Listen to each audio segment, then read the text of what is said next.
Well, on to a very serious and powerful story. A fire in the Bronx claimed its 13th victim this week, making it New York City's deadliest blaze in more than 25 years. The man died from his injuries more than a week after the fire.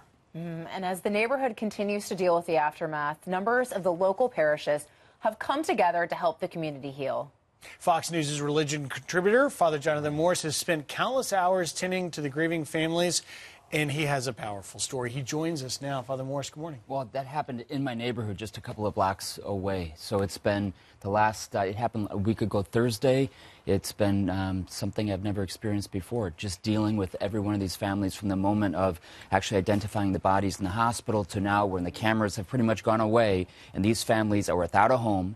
They're without family members. The funerals are beginning, and they need just basic necessities right Father, now. I spent a little time with you a couple days ago, and literally your phone was ringing off the hook and text messages from these very families. Also, you were hoping to hear from politicians who, after the cameras turned off, haven't been there as much as you'd like them to be. This is also the poorest congressional district, as you've noted, in America. So what has it been like to step into the gap and help these families at the time? You know, the politicians have been very good at the beginning, no doubt, and they have been taking my phone calls, but there's a lot of bureaucracy that they have to deal with as well. These are like the local councilmen and the president of the Bronx borough. But they have to deal with their own bureaucracy. And the families are waiting outside my door saying, I need help. I haven't worked. These are people, like you said, poorest congressional district in the United States of America, in the South Bronx.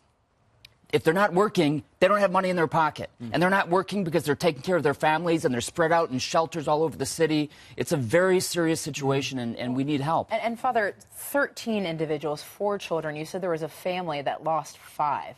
So how can people at home who are watching, how can they help? How can they give back? How can they help these individuals and families rebuild their lives? That's right. One family will have the memorial service for them tomorrow. They lost 5 members of their own family tomorrow morning. And you're presiding also, over that, we have the funeral tomorrow morning at my church for a 7-month-old and her grandmother who died just trying to flee from the fire while the mother of the child was at work.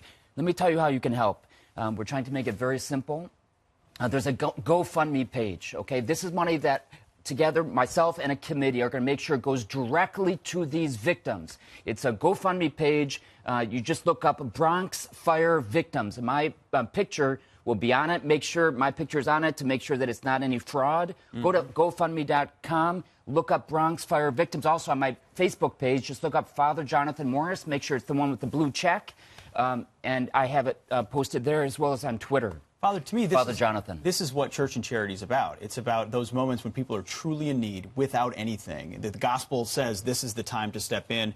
The church can do things immediately and in a trusted way, in a way that government, as you mentioned, just can't right away.